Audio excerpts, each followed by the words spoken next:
I want to take a moment to talk about our sponsor, Alt21, the foreign exchange and hedging platform that saves you time and money on cross-border transactions. As a CEO, there are days when my calendar feels like a never-ending cascade of decisions, meetings, and problems to solve. Days when I can't remember if I've eaten lunch. The last thing I have time to think about is currency exposure. This is where Alt21 can help by taking the complexity out of foreign exchange. With their FX and hedging platform, you can lock in exchange rates and automate payments. And with their low fees, up to 90% less than competitors, you'll save money while freeing up your time for what really matters. If you want to stop juggling and start focusing on growing your business, head to alt21.com. That's alt21.com to find out more.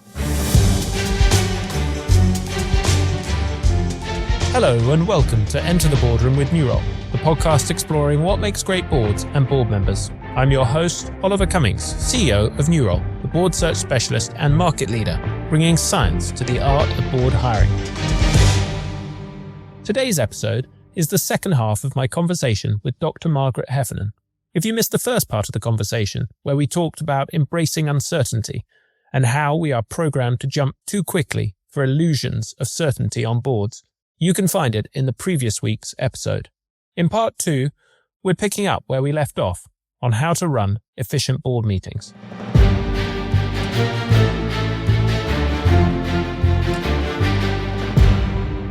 One of the tools I use to manage our leadership team board meetings is a triage algorithm. The question I ask is it a focus for this quarter? And we've already agreed various things that are a focus for whatever the given period. Actually, we've moved now to trimesters versus quarters. But is it a focus for this quarter? If the answer is yes, then does it need a paper? Or can we discuss this free flow? And finally, if the answer there is yes, does it need everyone in this room? And if the answer to all three of those questions is yes, then fine, let's go and have the conversation. But if not, let's go write the paper, or let's set up a smaller group with the relevant people in it, or let's postpone it until it does become a priority for the trimester. And one of the pushbacks I sometimes get is that doesn't leave enough room for that sort of free flow discussion and that creativity that you talked about. And I suppose what I'm wrestling with is trying to work out when to be rigid and when to be flexible.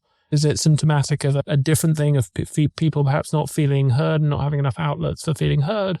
Or is that actually just the nature of running an efficient meeting that you have that sort of discipline there? I'm really curious to hear how you think about that. Well, I think the triage idea is a very good idea.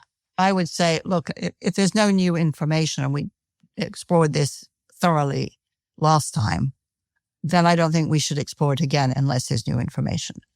If it's something that's quite complex and we need to go away and do some prep for it, then I would completely agree with you. If it's something which is urgent and waiting is going to be very costly for whatever reason or very risky, then you may need to make a decision to spend time on it. You would hope that you had known that before the issue came up. I do see a lot of boards that just get stuck keeping to the same agenda every time, which I think is just lazy, really. Certainly there are times when something is said where, as much as everyone wants to keep to the timetable, it has to be addressed one way or the other. And that's a judgment you have to make in the moment. I'm pretty much a stickler for time because I'm always struck by the fact that in most companies where money is managed with extreme precision, time is not. And I can make more money, but I can't make more time. So I'm a little obsessive about managing time in a way that really honors the fact that it's in limited supply. It'd be very unusual for me as a chair or a board member to want to go significantly off-piece. I'd want to know, how come we didn't see this coming? How did we manage not to have it on the agenda? But, business is a live thing. And sometimes you just have to change your itinerary. The road is closed and you have to go somewhere else. So it's a tension between being on a railway track that's just mowing over everything regardless, or wandering wherever the fancy takes you. The thing that matters most to me is that we're using the super valuable time of people in the most effective way. And I'm much more concerned about it being effective than efficient. I'm a skeptic when it comes to efficiency, which is to say, I think efficiency is absolutely the appropriate guiding light when you're doing something you've done a million times before. But if you're doing something you've never done before, efficiency should not be your guiding light.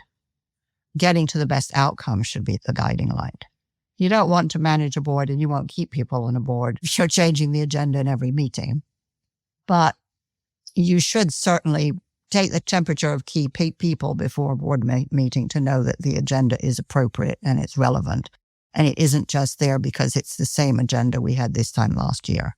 Interesting. That echoes one of, I think, my big lessons of the past couple of years managing a technology business, that you can fix time or you can fix scope, but you can't fix both. And in the beginning, I made the mistake of trying to fix scope and time. And invariably, that's a disaster. Yeah, and I think it's why, the agenda is a more significant task than it often appears. And it's interesting because I had a meeting last night and I wrote to the chair this morning just saying it was a very ineffective use of people's time. And it was very duplicative. And it was the same agenda as last time. And I think we can do better because, things change fast. Every quarter is different. The key question is, what are the most important topics on which the company needs the value of the board's insight? That's what we should be spending time on. Yeah, and I suppose what's interesting, actually, when you put it like that, is an agenda does try to fix both time and scope. Yeah. So you are in some ways setting yourself up to fail. But I suppose what can you bring that to life a little bit for people listening of, without breaking any confidences, what was wrong with the agenda and what would have made it better? Well, I tend to think I'd rather have the big decisions at the beginning. So part of what was wrong about it is the stuff at the beginning was very routine bureaucracy. People get tired in board meetings. And I want them when they're fresh. We can do the routine paperwork towards the end. But I want to have the most important stuff right at the top when people are fresh and they're open and we get the full benefit of their attention and the thinking they've done before they've turned up. So that's the first thing. And if it's a board I'm chairing, then I will usually have selected that in conversation either with other board members or the CEO. So there'll be something pretty chunky at the beginning. And the agenda will generally diminish in urgency and complexity because people get tired and they stop listening, so on and so forth. And you'd like to think that didn't happen, but it always does happen. The worst board meetings I can think of in my life are when the most important thing came up at the end. And you think, oh my God, we kind of browsed through or sort of took a gentle walk through the first 3/4 of the meeting.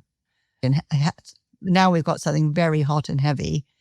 Time is running out. People are going to have to start leaving and we're going to rush something which we should have done first. Do you believe in the value of having some sort of icebreaker warm-up at the start of the meeting? I sometimes find going straight into the critical topic can actually be jarring, and you need to sort of establish that psychological safety in the room and warm people up and make sure everyone's spoken before you kick off in order to have the best sorts of discussions. I'm not too fussed about that. Generally, as I say, if it's my call, I like to have lunch before the board meeting or breakfast before the meeting so people are just comfortable with each other. I think that's very helpful. And they're comfortable with the executives. And you've established a mood, which is, we're here to help each other. I think that's very helpful. But then I'm not a big fan of tiptoeing around the elephant in the room. I'd just rather get to it. I mean, it's very interesting. I write about this again in Wilful Blindness. The coziness of some of the organizations I wrote about that collapsed, the coziness of the board was a real warning sign that it was more of a kind of university reunion almost, the culture of these boards, than it was a business meeting. I mean, that was certainly true of the Enron board meetings. It was certainly true of, I can't remember, but one of the banks. I mean, to the degree that one board member who didn't quite fit into the social milieu was asked to leave because he wasn't much fun to have around. And he asked difficult questions.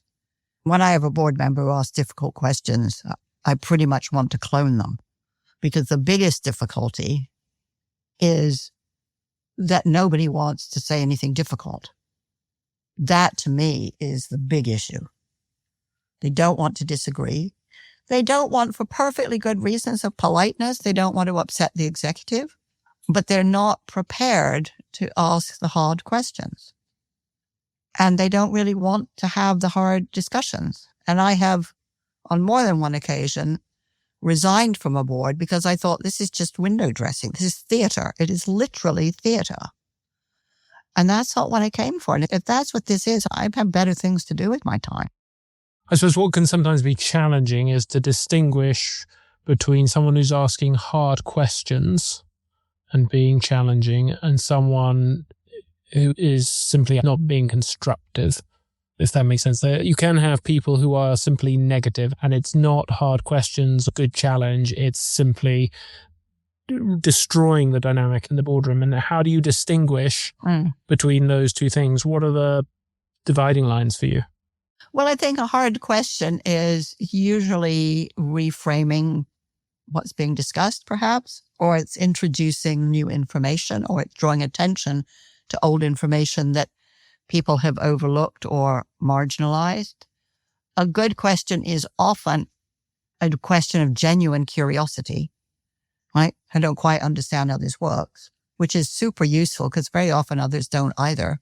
And they're glad somebody's asked the question. I think, the bad challenge is just, it's almost a personal attack. And it's a bit of one-upmanship, or it's trying to show that in this domain, I know more than anybody else around the table. Or at its all-time worst, it's uninformed and ignorant. And it's from a board member who thinks they're saying something terribly clever. Good questions from board members are seeking more information, seeking alternatives, asking questions like, how much of this do we need to decide now? What piece of information would really change our mind on this decision? What are the assumptions, and what would we see if we were wrong about those assumptions? What one thing would have to change for us to see this differently? It's really to be exploring what are the contingencies that we need to understand in more detail. And what these good questions do is they bring to life what the problem and the consequences of a range of decisions could be. Boards or managing a business should be fundamentally an imaginative act. I can imagine that if we make this decision, the following consequences will emerge, and I can imagine why they would be really great. And I think we often just need a bit more time to fill in the details in order to be able to see that picture clearly. You've talked now a few times about willful blindness. For those not familiar with that concept, can you just expand on it and bring it to life? And I'm particularly interested to understand why you think it continues to recur amongst such smart groups of people. There are many causes of willful blindness, and that's really what the book aimed to do, was dissect some of the drivers. One is obviously having a lack of diversity in an organization, because if everybody sees the same thing, you're not getting a 360 perspective on it. One is just being so in love with the organization or the person or whatever that you don't see the flaws. I mean, this was in respect to things like child abuse is mostly in families. And you think, how can that be? It's happening in your house. But the relationship is so precious, you're afraid to disturb the universe. Some of it is about hard cognitive limits. We can't multitask, so when we do, we're always going to miss something. Lack of sleep is a hard cognitive limit. If you miss a night's sleep, your brain is not functioning as well, so you're going to make mistakes. You're going to be a dangerous driver. Some of it is about conformity. We all like to be part of a group. Some of it is about obedience. People think that they should do what they're told. A huge amount of it is about organizational silence. So this is everybody knows, but nobody's saying. Some of it is bystander behavior, which says that the more people who see something going wrong, the less likely it is that they will say anything. And some of it is money, which absolutely blinds people and silences them. And so I wrote this about major industrial accidents, the banking crisis, in the second edition, Me Too, Grenfell Tower, BP. I mean, the cases are endless. And pretty much every case, the narrative is the same, which is at first everybody says, oh, nobody had any idea. And then it turns out, well, some people did have an idea. And then it turns out actually pretty much everybody had an idea that something was wrong and nothing was said or done. And it absolutely pertains to senior leadership teams, absolutely pertains to families, and it absolutely pertains to boards.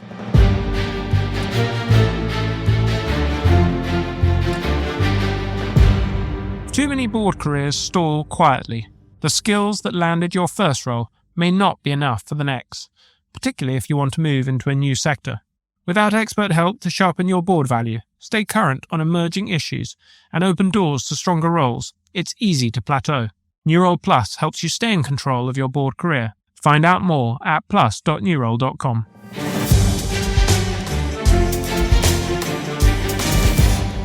For a board member listening to this thinking, gosh, have we got willful blindness in our boardroom? How can you best arm me to deal with that?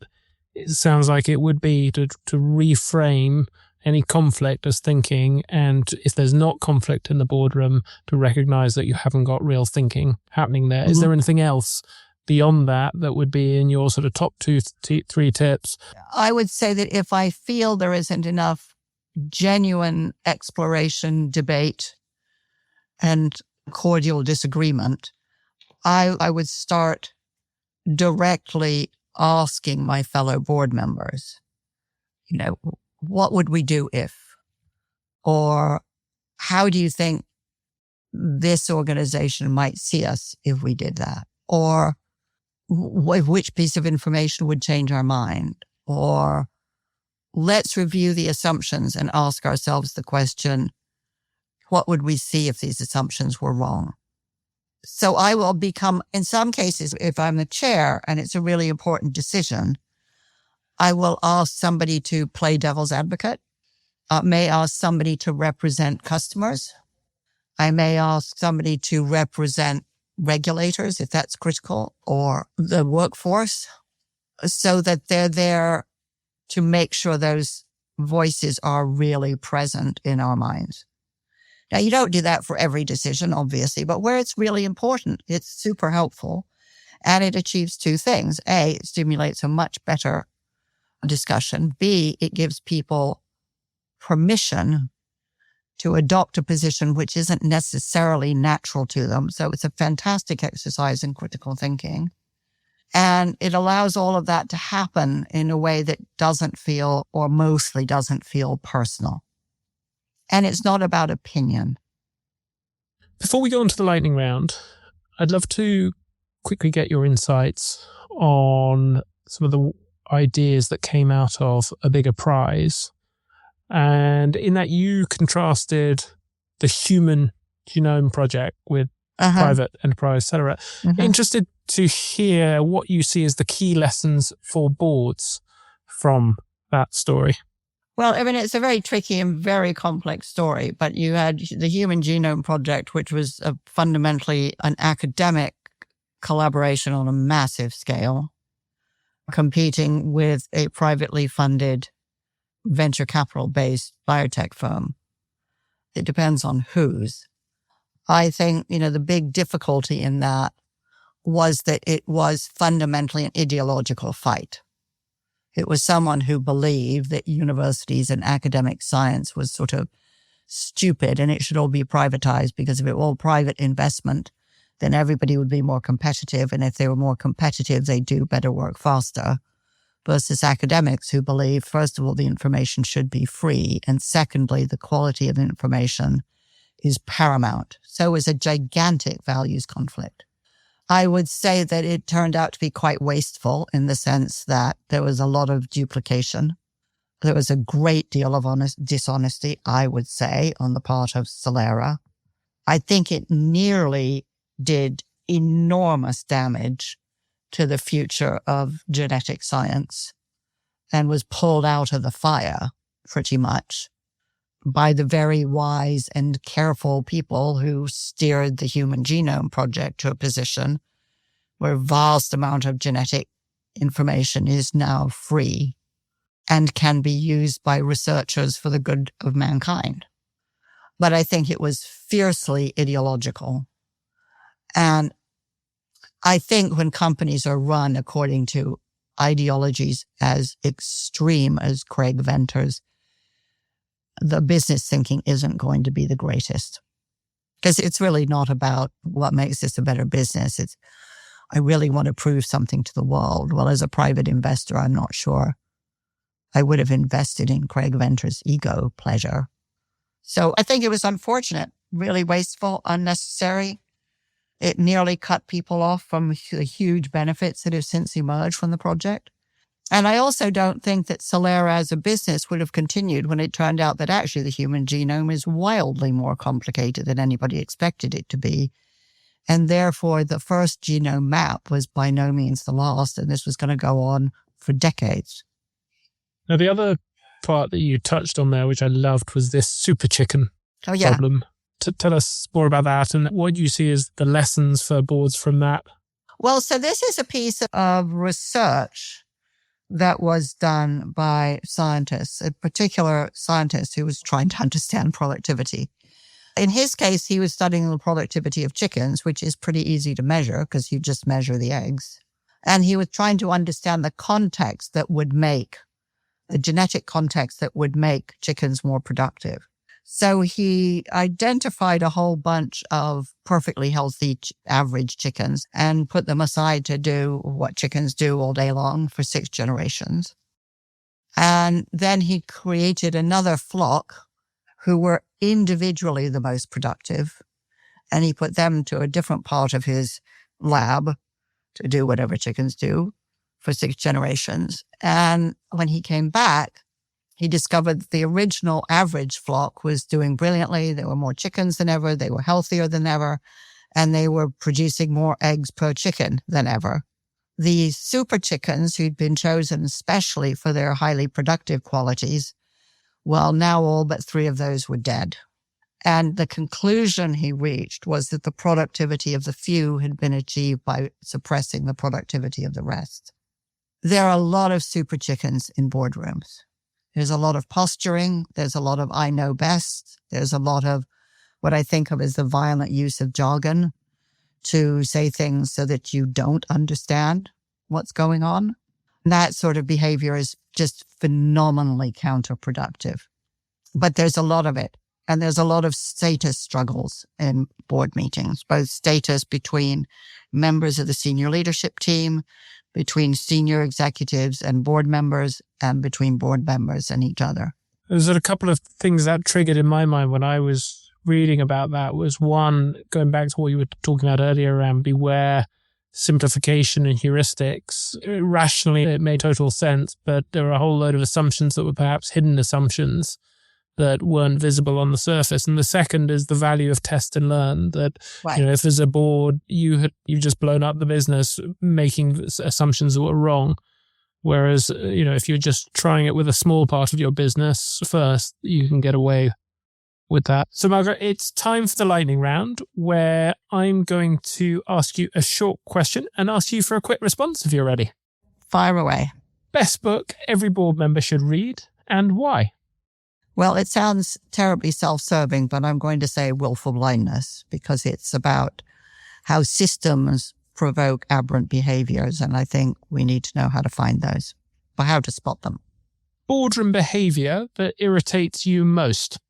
2, really. I think people who are on their phones, it's incredibly rude and they think they can multitask, but actually nobody can. And the other is board members who never say anything, which suggests to me that either they're not interested or they didn't get around to doing the homework. But yeah, making no contribution. What do you think chairs should do when they see someone on their phone in the boardroom? Well, I'll say, can you please save your texts for later? And sometimes people say, oh, I'm making notes. But sometimes I have been known to start a meeting saying, if you're going to be here, can you please be here? So can we shut down laptops? We're taking notes of the meeting and not use your phone. There will be a break at such and such a time if you need to take urgent calls. Yeah, I sometimes hear that from people, and that's why I like using AI note takers, because then people have no need not to be fully present in the meeting because you've got those note takers taking them for you. Well, I don't think AI note takers do for me what my notes do, because in my notes, I'll be asking questions to think about later. I may be making an aid memoir to myself, something to look up or think about. So I don't think it is, I think it means you don't have to have some poor person who's stuck there just taking notes and that's all they're doing. So I think that's useful, but I will also always take my own notes because AI doesn't know what matters to me. So I'm fine with people taking their own notes, but I would prefer that they do that using pen or paper or, a remarkable pad or something like that. The minute a laptop is open, people have a apparently insuperable need to check their email. Favorite quote? My favorite quote comes from Herb Meyer, who was Reagan's intelligence person.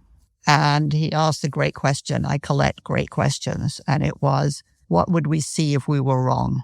Have you got any other examples of great questions you collect that others might be able to borrow from? How would we feel if this decision were reported on the front page of the newspaper tomorrow?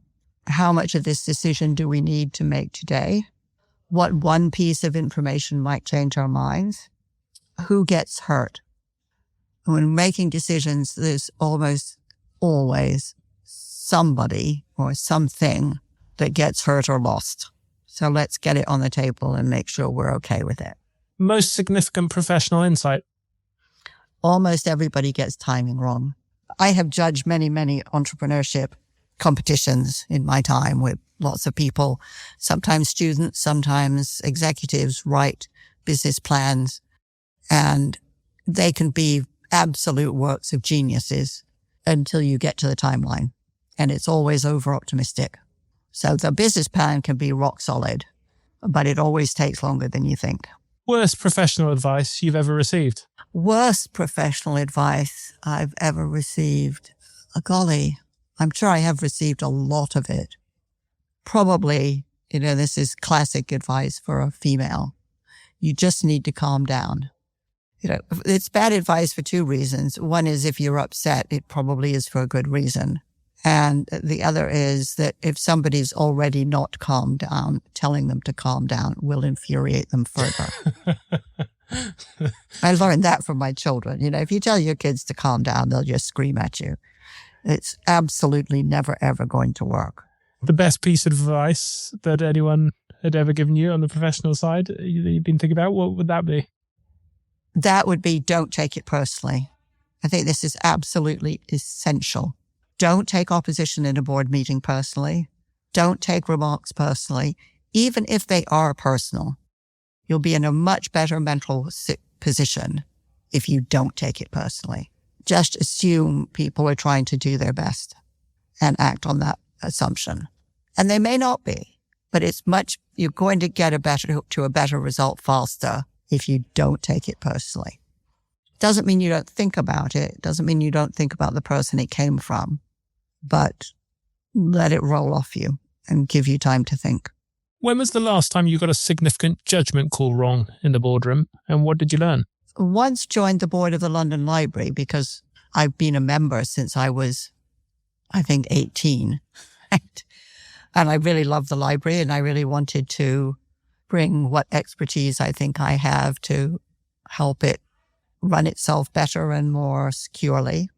And really what I found was that it was a pecking order with a very explicit and severe hierarchy, full of people at the top of the hierarchy talking at great length about many things they knew absolutely nothing about. And there were people around the table, including myself, who did know quite a lot about these things, who had no status and who were comprehensively ignored. And after my first term, I stepped down. I just thought it was a complete waste of time. So my judgment call was, I thought it was real. All of the management of the library has changed now. It may, I hope, be very, very different. But there were too many grandees who liked to pontificate. And so the lesson from that? Find out more about what the board is for and ask if you can sit in on a board meeting before you make your decision. How are you better today as a board member than when you started? Well, I'm infinitely more patient. But I think the thing I've become very good at is listening. I mean, the great thing about being a chair is that mostly you are there to listen. But I've become very much more active in my listening, trying to think about what aspect of this problem have we not addressed or has not come up? Who are the people who are not saying anything? Why? Find out. What is this subtext? There's a lot of subtext in boards. It's where it pays to be an English graduate, I can tell you. You know, what is being said and what is being meant? And what's the difference between these two things? I think I've become very, very much better at that over time and much more interested in listening than talking.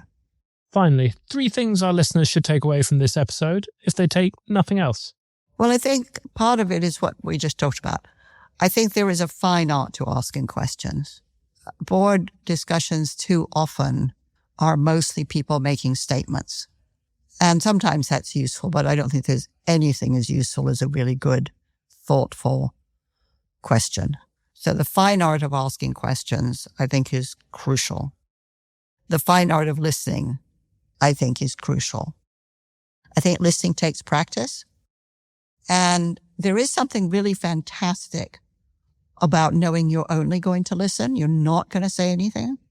Because one of the things that goes wrong in discussions of all kinds is if you come into a board meeting wanting to land something, then you mostly won't listen.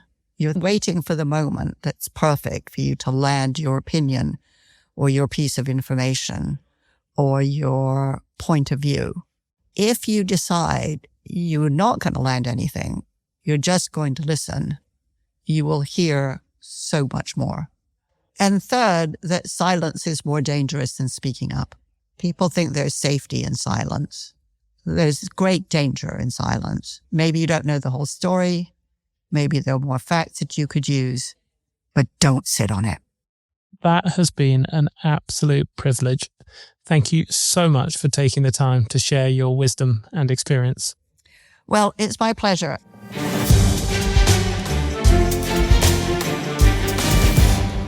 If you're serious about avoiding the quiet plateau that catches so many board careers, Neural Plus gives you personal expert support to sharpen your positioning and open up more ambitious roles. Get 10% off your membership at plus.neural.com. Apply the code ENTER at checkout.